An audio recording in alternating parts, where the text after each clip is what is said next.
নমস্কার, 7 নিউজ নেটওয়ার্কে আপনাদের সকলকে স্বাগত জানাই। আশি আশি করে এসেই গেল বাঙালির শ্রেষ্ঠ উৎসব শারদোৎসব। শরতের উজ্জ্বল আকাশ জানান দিচ্ছে মা আসছেন। তবে এবারের উমার আগমনী বার্তায় বিষাদের সুর বাজছে। আপনারা জানেন যে আরজিকর কাণ্ডের জেরে গোটা রাজ্যবাসী মর্মাহত, গোটা রাজ্যবাসীর মন ভালো নেই। তবু মন ভালো না থাকার মধ্যে দিয়েও উমার আরাধনায় তারা ব্রতী হবেন, কারণ বছরে একবারই উমার আরাধনায় ব্রতী হন তারা, কিন্তু তবে আড়ম্বরহীন ভাবে। অবশ্যই তিলোত্তমার বিচারের দাবি তার পাশাপাশি সমুচ্চারিত হবে। আমরা এই মুহূর্তে এসে পৌঁছেছি প্রাক পুজো পরিক্রমায় বিজয়পুর সর্বজনীন দুর্গোৎসবের এই পুজো মণ্ডপ ঘুরে দেখতে। আপনাদেরও দেখাবো এবার বিজয়পুর সর্বজনীন দুর্গোৎসব কমিটির ৭৫তম বর্ষ, ফলে বিশেষ কিছু তো থাকছেই। আমরা খুঁটি পুজোয় দেখিয়েছিলাম, চলুন এবার ঘুরে দেখি তাদের পুজো প্রস্তুতি কেমন চলছে। যদিও গত কয়েকদিন ধরে ভারী বৃষ্টির জেরে কাজ কিছুটা হলেও থমকে গিয়েছিল, ফলে এই মুহূর্তে যে পরিমাণে কাজের অগ্রগতি হওয়ার কথা ছিল সেটা হয়নি, তেমনই জানালেন কারিগরেরা। তবে এবছর বিজয়পুর সর্বজনীন দুর্গোৎসব অভিনবত্বের ছোঁয়া রাখছে। যদিও বলা বাহুল্য, প্রত্যেক বছরই উত্তর শহরতলির অন্যতম শ্রেষ্ঠ শারদোৎসব এইচবি টাউনের পুজো বলে যেটা পরিচিত বিজয়পুর সর্বজনীন দুর্গোৎসব, তারা কিন্তু প্রত্যেকবারই তাদের মণ্ডপ সজ্জা থেকে শুরু করে মাতৃমূর্তিতে অভিনবত্বের ছোঁয়া রাখে। সোদপুর তথা পানিহাটি এবং সংলগ্ন অঞ্চলের মানুষ তাদের ঠাকুর দেখার তালিকায় এইচবি টাউনের ঠাকুর দেখবে না এমন কিন্তু হয় না, তাদের তালিকায় কিন্তু একদম শীর্ষে থাকে এইচবি টাউনের পুজো ঘুরে দেখবার। আর এবছর ৭৫তম বর্ষে তাদের থিম যা ছিল শুনে আমরাও অবাক হয়েছি। আরজিকর কাণ্ডের পর ঘরের মেয়ের নৃশংস হত্যাকাণ্ডের বিচারের দাবিতে থিমে কিন্তু বেশ কিছুটা তারা পরিবর্তন করেছেন। কি পরিবর্তন অবশ্যই আপনাদের দেখাবো। আমরা ধীরে ধীরে পুজো প্যান্ডেলে ঢুকছি। আপনারা দেখছেন যে শ্যামলদা খুব সুন্দরভাবে একেবারে মণ্ডপ সজ্জার ভেতরের অংশ তুলে ধরছে। যেটুকু আমরা জানতে পেরেছি, এটা বেলুর মঠের যে মন্দির তার দৃশ্যপট তুলে ধরার চেষ্টা করা হচ্ছে। সূক্ষ্মাতি সূক্ষ্ম কারুকার্য। কারিগররা জানালেন যে, যেমনটা বললাম, যে হাওয়া অফিসের পূর্বাভাস অনুযায়ী বেশ কয়েকদিন ভারী বৃষ্টির জেরে মাঠে জল জমেছিল বা চারিদিকে জল কাদার জেরে কাজ কিছুটা হলেও থমকে গিয়েছে, ফলে তারা বেশ কিছুটা পিছিয়ে পড়েছেন। এতদিনে এই কারুকার্যগুলো সম্পূর্ণ হওয়ার কথা ছিল, কিন্তু যেটুকু হয়েছে তাতে যা দেখতে পাচ্ছি যে থাম থেকে শুরু করে এখন ওপরের পোর্শনটা আপনারা দেখছেন, চারিদিকে আপনারা যে পিলার গুলো বা থাম গুলো দেখছেন, সেখানে সূক্ষ্মাতি সূক্ষ্ম কারুকার্য এবং একেবারে খুব শান্ত শিষ্ট পরিবেশে উপহার দিতে চলেছে। মানে মণ্ডপের ভেতরে ঢুকে দর্শনার্থীরা একটা শান্ত এবং খুব মন ভালো করা পরিবেশ পাবেন বলাই বাহুল্য। যতটুকু হয়েছে ততটুকুতেই আমাদের নজর কাড়ছে। আপনারা দেখতে পাচ্ছেন যে এই যে এক একটা পিলার, শ্যামলদা আপনাদের আরো ক্লোজে দেখাচ্ছে, এক একটা পিলারের যে সূক্ষ্মাতি সূক্ষ্ম কারুকার্য সেটা কিন্তু আরো সুন্দর করে ফুটিয়ে তোলার চেষ্টা করছেন কারিগরেরা। একেবারে দেখে মনে হবে যেন এক টুকরো বেলুর মঠের অংশই এখানে উঠিয়ে এনে বসিয়ে দেওয়া হয়েছে। এত সুন্দর ফিনিশিং করছেন তারা। যদিও একেবারে এখনো বেশ কিছু কাজ বাকি, হাতে কিন্তু সময় নেই, কারণ আগামী ২রা অক্টোবর মহালয়া। ফলে বৃষ্টির কারণে কাজে ব্যাঘাত ঘটায় এখন কিন্তু নাওয়া খাওয়া ভুলে দিন রাত এক করে কারিগরেরা কাজ করছেন, আপনারা সেটাও দেখতে পাচ্ছেন। আর বিজয়পুর সর্বজনীন দুর্গোৎসবের ৭৫তম বর্ষে থিমের পরিবর্তন ঘটেছে। কি সেই পরিবর্তন সেটা আমরা অবশ্যই জানবো এই ক্লাবের এই দুর্গাপুজোর মূল পৃষ্ঠপোষক কৌশিক সেনগুপ্তর কাছ থেকে। যেটুকু বিভিন্ন অংশ ছড়িয়ে ছিটিয়ে এখানে পড়ে রয়েছে, দূর থেকে একটা সাদা রঙের কারুকার্য করা একটা অংশ এখানে রাখা আছে, সেখানেও এত সূক্ষ্মাতি সূক্ষ্ম কাজ যে এটা যে কোনো সিমেন্টের নয়, কংক্রিটের নয়, সেটা না বলে দিলে বোঝা যাবে না। এবং কারিগররা বলছেন যে দিদি এটার যখন ফিনিশিং হবে অসাধারণ দেখতে লাগবে, গ্লাসের কাজ হবে, রঙিন গ্লাসের কাজ হবে, তেমনটাও জানালেন। আমরা এবার শ্যামলদা আপনাদের যেটা দেখাচ্ছে সেটা হচ্ছে, আমরা ভেতরের অংশটা দেখালাম, একদম মূল মণ্ডপের অংশটা দেখালাম। এটা গোটা মূল মণ্ডপ। আমরা প্রথমেই মূল মণ্ডপে ঢুকেছি কারণ বাইরের অংশ এখনো বিশেষ কিছুই কাজ হয়নি, কিন্তু সেখানে যেতে গেলে বেশ জল কাদার সম্মুখীন হতে হচ্ছে বলে আমরা প্রথমে আপনাদের মূল অংশটাই দেখালাম। তবে ঠিক যেখানে পরিবর্তন হচ্ছে থিমের, কারণ গত 9ই অগাস্ট আমাদের রাজ্যে ঘটে যাওয়া যে আরজি কর মেডিকেল কলেজে কর্তব্যরত তরুণী চিকিৎসকের নৃশংস নারকীয় হত্যাকাণ্ড, সেই ঘটনার পরে কিন্তু তারা বিজয়পুর সর্বজনীন দুর্গোৎসব কমিটির সদস্যরা তাদের ডিসিশন চেঞ্জ করেছেন। 75তম বর্ষে তাদের থিম কিছুটা অক্ষুণ্ণ রেখে বাকিটুকু পরিবর্তন করে তারা তিলোত্তমার বিচারের দাবি রাখছেন। কিন্তু কোথায় কি পরিবর্তন হচ্ছে, কি কেন পরিবর্তন হলো, সেটা কিন্তু আমরা কৌশিক সেনগুপ্তের কাছ থেকে জানবো। লালটুদা দাঁড়িয়ে আছেন, কিন্তু এখানে যেতে গেলে বেশ সন্তর্পণে যেতে হচ্ছে। ওই যেমনটা বললাম, যেহেতু বৃষ্টি হয়ে গিয়েছে ফলে খুব সাবধানে যেতে হচ্ছে, নাহলে আরো ভালো করে আমরা দেখাতে পারতাম, যদিও আমরা অবশ্যই দেখাবো পুজোর সময়। তার আগে প্রাক পুজো পরিক্রমায় এইচবি টাউন তালিকায় থাকবে না তা তো হয় না, কারণ এটা উত্তর শহরতলির অন্যতম শ্রেষ্ঠ শারদোৎসব এবং এবারও দর্শক বন্ধুদের যে এক্সপেকটেশন নিয়ে আসে সেটা তাদের পূরণ হবে। আপনারা দেখতে পাচ্ছেন এই অংশে অনেকটা কাজ বাকি হচ্ছে। আমরা লালটুদার সাথে একটু কথা বলবো। কৌশিক সেনগুপ্ত,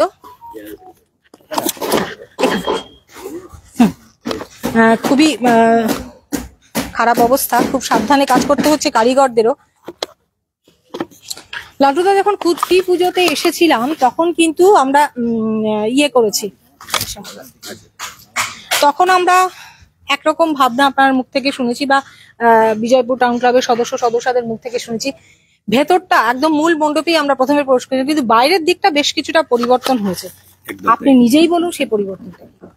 আসলে আমাদের এখানে তো সত্যি আজ পশ্চিমবাংলার ওপরে, প্লাস আমাদের সোদপুরের মেয়ে, আমার বোন, আমার মেয়েও হয়তো ওর কাছাকাছি বয়স, তা সুতরাং আমরা তিলোত্তমার জন্য আমরা কিছুটা পরিবর্তন করতে বাধ্য হয়েছি, কারণ এটা আমাদের মনে সবাইকে দাগা দিয়ে গেছে। একটা অত্যন্ত নৃশংস ভয়ঙ্কর ঘটনা, যেটা থেকে আমরা সবাইরই শিক্ষা নেওয়া উচিত। সবার বাড়িতেই মা, ভাই, বোন সবাই আছেন। আমার মনে হয় এর থেকে আমাদের শিক্ষাটা নিতে হবে। আমরা বিজয়পুর সার্বজনীন চেয়েছি যে এর মধ্যে দিয়ে আমরা কিছুটা প্রকাশ করতে, যার জন্য আমরা এবারে আমার ভাবনাটাকে পুরো চেঞ্জ করে দিয়েছি। আমাদের যেটা হওয়ার কথা ছিল সেখানে আর আমরা যাচ্ছি না পুরোনো দিয়েতে। আমরা এটার থিমটা বা ভাবনার নাম দিচ্ছি শ্রী রামকৃষ্ণ যেরকম বলেছিলেন যে তোমার চৈতন্য হোক। আমরা আমাদের এবার ভাবনা বা থিম চৈতন্য হোক, মানুষের চৈতন্য হোক, আমাদের চৈতন্য হোক। আমরা ভালোভাবে বাঁচতে শিখি আমাদের মেয়ে, বোন, দিদি, মাদের নিয়ে। সুতরাং আমরা সেটার অবস্থায় আমরা এই যে সামনের প্রশ্নটা দেখছেন, যেটা আমাদের একটা অন্য ভাবনা ছিল, এই জায়গাটায় আমরা শুধুমাত্র করেছি এটা তিলোত্তমা ময়দান। মানে ওনার জন্যই এই পোর্শনটা আমাদের আছে। আমরা শুধুমাত্র ওনাকে নিয়ে এই জায়গাটা নিয়ে ভাবছি। ওখান থেকে এসে আমাদের এই আবার বেলুর মঠ, আমাদের যেখানে শান্তির জায়গা, আমরা শান্তিতে আবার প্রবেশ করব। আমরা ওই ময়দানটাকে তিলোত্তমা ময়দান নাম দিয়ে সেখান থেকে আমরা এখানে, মানে দর্শকরা যখন মণ্ডপে প্রবেশ করবে প্রথমেই তিলোত্তমার বিচারের দাবিতে একদম যে দৃঢ় সংকল্প করেছে রাজ্যবাসী, আপনারা সেটাতে সামিল হয়েছেন, সেটাই দেখতে পাবেন। এবং তারপরে একটা সেই শান্তি, যেখানে বেলুর মঠে যেখানে গেলে সকলেই ভীষণ, মানুষের মধ্যে একটা অশান্তির বাতাবরণ তৈরি হয়ে আছে। আমরা চাই তিলোত্তমার যে যারা এর মধ্যে দোষী তাদের তো চরম থেকে চরমতর শাস্তি হোক, এবং সবাই একটা শান্তির জীবনে আবার ফিরে আসুক, নতুন করে আবার সুন্দর করে আমাদের সবার চালনাটা তৈরি হোক। এটাই আমার বক্তব্য এবারে আমাদের বিজয়পুর সার্বজনীন দুর্গাপুজো কমিটির পক্ষ থেকে। যদিও প্রত্যেক বছর উত্তর শহরতলির অন্যতম শ্রেষ্ঠ শারদোৎসবের মধ্যে এই বিজয়পুর সর্বজনীন একটা তালিকা নাম থাকেই, এবং দর্শক বন্ধুরাও কিন্তু তাদের পুজোর ঠাকুর দেখার তালিকায় এই নামটা রাখে। কি বলবেন দর্শক বন্ধু? একদম অবশ্যই আপনারা আসুন। আমরা সত্যি কোনো আড়ম্বরের দিকে যাচ্ছি না, অনাড়ম্বর ভাবে আমাদের জৌলুস পুরো কমিয়ে আমরা লাইট কমিয়ে দিয়েছি। আমরা কোনো কালচারাল প্রোগ্রাম সেই অর্থে কোনো কিছু রাখছি না, আমাদের কোনো স্টেজ আলাদা করে হচ্ছে না। কিন্তু আপনাদের তো বিশাল একটা প্রোগ্রাম ছিল 75 বছর, আমাদের 75, এবার আমাদের একদম যেটা হলো হীরক জয়ন্তী বর্ষ এবং শুরুও করেছিলাম আমাদের নচিকেতা চক্রবর্তীকে দিয়ে। আমাদের বিধায়ক সাহেব এসেছিলেন, নির্মল ঘোষ মহাশয়, সবাই এসেছিলেন, তাদের দিয়ে আমরা আমাদের খুঁটি পুজোটা উদ্বোধন করেছিলাম। কিন্তু পরবর্তীকালে আমরা 6 মাস আগে থেকে এটা পুরো একদম প্রচন্ড গরম, সেই অবস্থা থেকে আমরা কাজ শুরু করে সেটা আর মাঝে রাস্তায় 9th আগস্টের পরে আমরা সেই জায়গা থেকে ফিরে আসতে বাধ্য হয়েছি, কারণ আমরাও তো মানুষ। সুতরাং আমরা বিজয়পুরের অধিবাসীরা একটা সাংস্কৃতিক মনোভাব সম্পন্ন মানুষ সবাই আছেন, তাদের সবাইয়ের আবেদন বা সবাইয়ের বড়দের সবার কথা শুনে আমরা আমাদের নিজস্ব মতামত নিয়ে আমরা সমস্তটা চেঞ্জ করেছি সবাইকে বলে। আমরা এবারে জৌলুস ছাড়াই পুজো করবো না, কোনো সাংস্কৃতিক কোনো মাইক ওরম ভাবে বাজবে না। যে কয়েকটা মাইক লাগানো থাকবে তা শুধুমাত্র ইনফরমেশনের জন্য। আর পুরোহিত যে মন্ত্র পড়বেন তাতে অনেকে বয়স্ক লোক যারা বাড়ি থেকে বেরোতে পারেন না, তাদের জন্য, বয়স্ক এবং অসুস্থ মানুষ তাদের জন্য ওইটুকু মাইক থাকবে যারা মন্ত্রগুলো শুনবেন। আমরা কোনো গান বাজাবো না, আমরা কোনো প্রোগ্রাম, কালচারাল প্রোগ্রাম এবারে রাখছি না। এটাই তিলোত্তমার, একদম তিলোত্তমার উদ্দেশ্যে। এখানেও আমাদের একদম পুরো এই জায়গাটাও আমাদের এখানে আমাদের টোটাল কাট আউট থাকবে কিছু। এটা হলো বেলুড় মঠের ভেতরের অবস্থা নিয়ে আমাদের কিছু মোমবাতি থাকবে, যেখানে মোমবাতিগুলো মানে সমস্তটাই লাইটের মাধ্যমে হবে। আমরা এই জায়গাটাকে পুরো সেইভাবে সাজাবো, মানে শান্তির একটা জায়গায় আমরা ঢুকছি, পুরো মোমবাতি। এখানটা একটা শান্তির ময়দানে আমরা ঢুকলাম। এটা বেলুড় মঠের গেট হবে এই জায়গাটা একটা। আর পেরিয়ে গিয়ে তো বেলুড় মঠটা পুরোটাই আপনারা দেখতে পাবেন। এখানে ভাস্কর প্রদীপ রুদ্রপালের আপনার ঠাকুর, যেটা আমাদের প্রত্যেক বছর একটা জায়গায় মাত্রা থেকে অন্য মাত্রায় নিয়ে গেছে।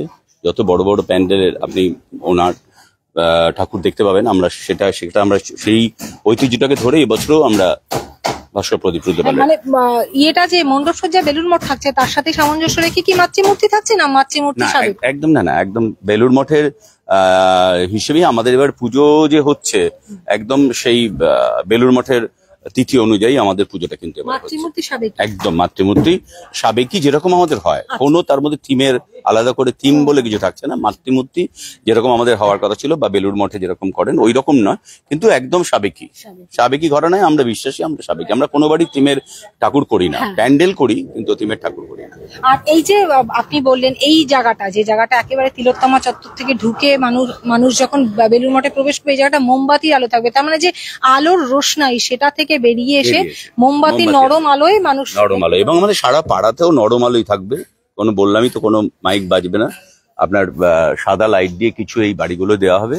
তাছাড়া আদার্স আমরা কোনো লাইট এবার দিচ্ছি না, কোনো গেট হবে না, ওইরকম ভাবে কিছু হচ্ছে না। যে গেট হ্যাঁ, সব অধিবাসী বৃন্দ বলেইছে যে তোমরা এরকম ভাবে করছো, তার জন্য আমরা তোমাদের জন্য, তোমরা যেভাবে ভেবেছো আমাদের সঙ্গে নিয়ে, আমরা তার জন্য গর্বিত। বিজয়পুর অধিবাসী হিসেবে আমরাও গর্বিত তাদের জন্য। সবাইকে যারা দেখবেন, সবাইকে, আপনাদেরও সবাইকে পুজোর আগাম শুভেচ্ছা, ভালোবাসা। কৌশিক সেনগুপ্ত, আমি জেনারেল সেক্রেটারি, বিজয়পুর সার্বজনীন দুর্গাপুজো কমিটি। অসংখ্য ধন্যবাদ কৌশিক দা। আপনারা শুনলেন যে একদম অল্প সময়, তারা 6 মাস আগে থেকে কিন্তু প্রিপারেশন নিয়েছিল। আমরা কিন্তু আপনাদের দেখিয়েছিলাম খুঁটি পুজোর সময়, আমরা তখনও কৌশিকদার কথা শুনেছিলাম যে তাদের কি প্ল্যানিং, তারা কি করতে চলেছে। কিন্তু অদ্ভুতভাবে গত 9ই আগস্ট ঘটে যাওয়া এবং ঘটনাচক্রে তিনি সোদপুরেরই বাসিন্দা, ঘরের মেয়ের এই নৃশংস হত্যাকাণ্ডে মন ভালো নেই সোদপুরবাসী তথা গোটা রাজ্যবাসী। এবং এই অল্প সময়ের মধ্যে কিন্তু তারা থিমের একটা র্যাডিক্যাল চেঞ্জ এনেছেন। যে থিম তারা করতে যাচ্ছিলেন তার সম্পূর্ণ পরিবর্তন এনে মূল মণ্ডপ ছাড়া একেবারে দর্শনার্থীরা যে পথ দিয়ে প্রবেশ করবেন সেখানে প্রথমেই থাকবে তিলোত্তমার নৃশংস হত্যাকাণ্ডের বিচারের দাবিতে প্রতিবাদ, এবং সেটা সেভাবেই তারা সাজিয়ে তুলবেন। তিলোত্তমার বিচারের দাবিতে প্রতিবাদ, যেখানে এসে দর্শনার্থীরাও যেন তাতে সমব্যথী হতে পারেন। পাশাপাশি এই যে চত্বরটা এতক্ষণ শ্যামলদা আপনাদের দেখালো এবং কৌশিকদা যেমনটা বললো, এই চত্বরটাতে কিন্তু মোমবাতির নরম আলোয় ভরে থাকবে, না উচ্চস্বরে মাইক বাজবে। সব থেকে বড় কথা, আমরা বরাবরই দেখে এসেছি এবং বিশেষত এবছর দীর্ঘদিন আগে থেকে তারা কালচারাল প্রোগ্রাম শুরু করে দিয়েছিলেন এবং তারও বেশ কিছু অংশ হাতে আঁকা, বড় বড় শিল্পীদের হাতে আঁকা ছবি, দুর্গতি নার্সারি, সেই ছবিও আমরা তুলে ধরেছিলাম। কিন্তু এবং পুজোর কটা দিন তো প্রত্যেক বছর থাকে, এবছর আরো বেশি করে আয়োজন ছিল। সম্পূর্ণ আয়োজন তারা বাতিল করেছেন। বিজয়পুর সর্বজনীন দুর্গোৎসবের 75তম বর্ষের অনাড়ম্বর ভাবে পুজো হবে। আলোর রোশনাই থেকে অনেকটা দূরে সরে গিয়ে, উচ্চস্বরে মাইক বাজা থেকে দূরে সরে গিয়ে, সব থেকে বড় কথা সাংস্কৃতিক অনুষ্ঠান তারা বাকিটুকু বন্ধ করে দিয়েছেন। কারণ দীর্ঘদিন ধরে আগে থেকে শুরু হওয়া সেই সাংস্কৃতিক অনুষ্ঠান, যেটা একদম পুজো দশমী অবধি চলতো, সেইটা সম্পূর্ণ তারা বাতিল করেছেন শুধুমাত্র তিলোত্তমার বিচারের দাবিতে। কারণ মন ভালো না থাকলেও উমা যেহেতু বছরে একবারই তার বাপের বাড়িতে আসেন 4 দিনের জন্য, তাই উমার আরাধনায় বাঙালি ব্রতী হবেন না সেটা হয় না। মা উমার আরাধনা অবশ্যই হবে, কিন্তু সেটা অনাড়ম্বর ভাবে। তার প্রকৃষ্ট উদাহরণ কিন্তু বিজয়পুর সর্বজনীন দুর্গোৎসব। তারা তাদের 75তম বর্ষের যে থিম, যেটা গত 1 বছর ধরে তারা ভেবেছিলেন এবং গত 6 মাস ধরে তারা সেই পরিকল্পনা বাস্তবায়নের পথে এগোচ্ছিলেন, কিন্তু 9 অগাস্ট ঘটে যাওয়া আরজিকর কাণ্ডের পর তারা একদম যুদ্ধকালীন তৎপরতায় সেই ডিসিশন চেঞ্জ করে, থিমের পরিবর্তন করে, মূল মণ্ডপ ছাড়া, মূল মণ্ডপ একেবারে বেলুড় মঠের আদলেই থাকছে। যেমনটা বেলুড় মঠের, আপনারা যারা যারা গিয়েছেন বেলুড় মঠে প্রবেশ করে দেখেছেন যে একটা শান্তি বিরাজ করে। প্রত্যেকটা মানুষ সেখানে গিয়ে শান্তি লাভ করে, সব অশান্তি দূরে সরে গিয়ে।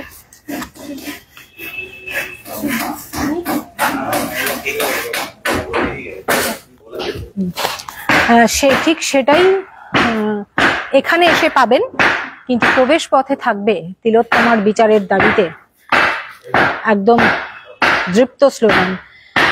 এবং তার জন্য অবশ্যই তাদের কৃতজ্ঞতা জানাই আমরা 7 নিউজের পক্ষ থেকে, যে তারা এত দিনের পরিকল্পনা সেটা এত দ্রুত পরিবর্তন করে এবং সেটাও বাস্তবায়নের পথে নিয়ে আসছে। পাশাপাশি অনাড়ম্বর ভাবে, আড়ম্বরহীন, যেটা তাদের গত 1 বছরের পরিকল্পনা ছিল, সাংস্কৃতিক অনুষ্ঠান ইতিমধ্যেই তাদের একদম খুঁটি পুজো থেকে শুরু হয়ে গিয়েছিল, যেটা একদম পুজোর 4টে দিন চলতো, সেটাও তারা সম্পূর্ণ বন্ধ করে দিয়েছেন। মাইক বাজবে বটে, কিন্তু সেখানে ইনফরমেশন এবং পুরোহিতের মন্ত্র ছাড়া আর কিছুই বাজবে না। এবং মাইকের যে দূর দূরান্তে মাইক দেওয়া হয়েছিল সেগুলোও খুলে দেওয়া হয়েছে। একেবারে পাড়ার মধ্যেই মাইক থাকবে। পাশাপাশি তীব্র আলোর রোশনাই থাকছে না, থাকছে মোমবাতির নরম আলো। আর আপনারা জানেন, যারা বেলুড় মঠে গিয়েছেন তারা তো জানেনই যে ভেতরে খুব সুন্দর মৃদু আলোর খেলা চলে বেলুড় মঠে, যেখানে গেলে মানুষ মানসিক শান্তি পায়, মানুষ তার সকল অশান্তি, সকল উদ্দীপনা, সকল কষ্ট দূর করে যেখানে গিয়ে শান্তি পায়, সেই বেলুড় মঠের একেবারে শান্তি পাবেন এই এইচবি টাউন মানে বিজয়পুর সর্বজনীন দুর্গোৎসবের 75তম বর্ষের মণ্ডপে এসে। এবং সব থেকে বড় কথা, বেলুড় মঠের ভিতরে ছবিটা একদম এক্স্যাক্টলি তুলে ধরার চেষ্টা করছেন। আর শ্রীরামকৃষ্ণদেবের বেলুড় মঠ, স্বামী বিবেকানন্দের প্রতিষ্ঠিত বেলুড় মঠ, যিনি শ্রীরামকৃষ্ণদেবের মানসপুত্র বলা যেতে পারে, তার শ্রীরামকৃষ্ণদেবের যে বাণী, তিনি যেটা কল্পতরুর দিন বলেছিলেন, তোমাদের চৈতন্য হোক, থিমের পরিবর্তন করে বিজয়পুর সর্বজনীন কিন্তু 75তম বর্ষে তাদের থিমের নাম রাখলো তোমাদের চৈতন্য হোক। তিলোত্তমা বিচারের দাবিতে যে মণ্ডপের সামনের অংশ থাকছে, সেটা পেরিয়ে আসার পর সুন্দর মোমবাতির আলো, তারপর তোমাদের চৈতন্য হোক।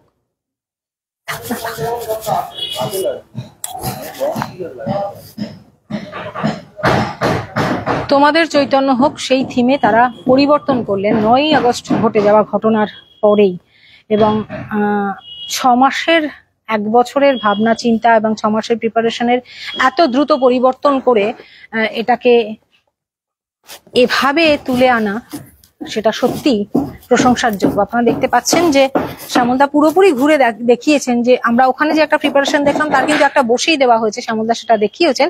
একেবারে সূক্ষ্মাতি সূক্ষ্ম কারুকার্য, যেমনটা এক টুকরো বেলুড় মঠের অংশ যেন বিজয়পুর সর্বজনীন দুর্গোৎসবের এই মাঠে উঠে আসছে। তবে একটা কথা বলে দিই, বিজয়পুর সর্বজনীন দুর্গোৎসবের অন্যান্য বারের পুজো যে মণ্ডপে হয়, এবার কিন্তু সেখানে হচ্ছে না, যেহেতু 75তম বর্ষ। বিজয়পুর সর্বজনীন যে বিশাল মাঠ রয়েছে, সেই মাঠেই মণ্ডপ সজ্জা হচ্ছে এবং সেখানেই এক টুকরো বেলুড় মঠ উঠে আসবে। পাশাপাশি একেবারে গত 1 বছরের প্ল্যানিং গত 6 মাসের পরিকল্পনা যে বাস্তবায়ন, সেটা 9 অগস্টের পর সম্পূর্ণ পরিবর্তন করে তিলোত্তমার বিচারের দাবি থাকছে মণ্ডপ সজ্জার, এত সুন্দর মণ্ডপ সজ্জার সামনের অংশে। এবং সেই বিচারের দাবির পর আমরা সবাই আবার শান্তির জগতে ফিরে যেতে চাই, দুর্নীতিমুক্ত সমাজে, দুর্নীতিমুক্ত সমস্ত পরিবেশ চাই, সমস্ত কর্মক্ষেত্রে নারীদের সুরক্ষা চাই। তাই তোমাদের চৈতন্য হোক, সকলের যেন চৈতন্য হয়, সেই বার্তা দিতেই একেবারে বেলুড় মঠের সেই শান্ত শিষ্ট পবিত্র পরিবেশ আপনারা পাবেন বিজয়পুর সর্বজনীন দুর্গোৎসবের 75তম বর্ষের পুজো মণ্ডপে। আর এদের এই বিজয়পুর সর্বজনীনের মাতৃমূর্তি কিন্তু বরাবরই সাবেকি হয়, সেটা কিন্তু সেই বজায়ই থাকছে। পুরোহিতের মন্ত্রোচ্চারণ আর শুধুমাত্র কি কোথায় কিভাবে আসতে হবে সেই বার্তাই থাকবে মাইকে, আর কিছু বাজবে না, এমনটাই জানালেন জেনারেল সেক্রেটারি কৌশিক সেনগুপ্ত। অবশ্যই আপনারা সকলেই আসবেন এখানে। এক টুকরো বেলুড় মঠ, যেখানে শান্তি পাওয়া যায়, যেখানে স্বস্তি পাওয়া যায়, যেখানে নিবিড়ভাবে ঈশ্বরের আরাধনা করার একটা সুযোগ পাওয়া যায়, সেই পরিবেশ পাওয়া যায়, সেটা কিন্তু এবার বিজয়পুর সর্বজনীন দুর্গোৎসবে পেয়ে যাবেন। আমরা এভাবেই ধীরে ধীরে পানিহাটি সহ উত্তর শহরতলি, কলকাতার বিভিন্ন পুজো মণ্ডপের বেশ কিছু পুজো মণ্ডপের রাগ পুজো পরিক্রমা তুলে ধরছি, আপনাদের চেষ্টা করছি। কিন্তু ওই যে একটাই কথা শুনতে বলেছিলাম, মন ভালো নেই রাজ্যবাসীর, তাই মা উমার আরাধনা হবে বটে, কিন্তু জৌলুসীন আড়ম্বরহীন ভাবে। কারণ ঘরের উমা তাকে যেভাবে হত্যা করা হয়েছে, তার বিচারের দাবি সবার আগে দৃঢ় কণ্ঠে সকল রাজ্যবাসী একসাথে উচ্চারণ করছে। সেটার ব্যতিক্রম হয়নি বিজয়পুর সর্বজনীন। দেখতে থাকুন 7 আওয়ার নিউজ। বিভিন্ন খবরের আপডেটের পাশাপাশি আমরা কিন্তু কোথায় কি প্যান্ডেল হচ্ছে, কি থিম হচ্ছে এবং কোথায় কি থিমের পরিবর্তন হচ্ছে সেটাও তুলে ধরবো। Shyamal Pal, Gautami Nath, 7 hour news. জয় হিন্দ।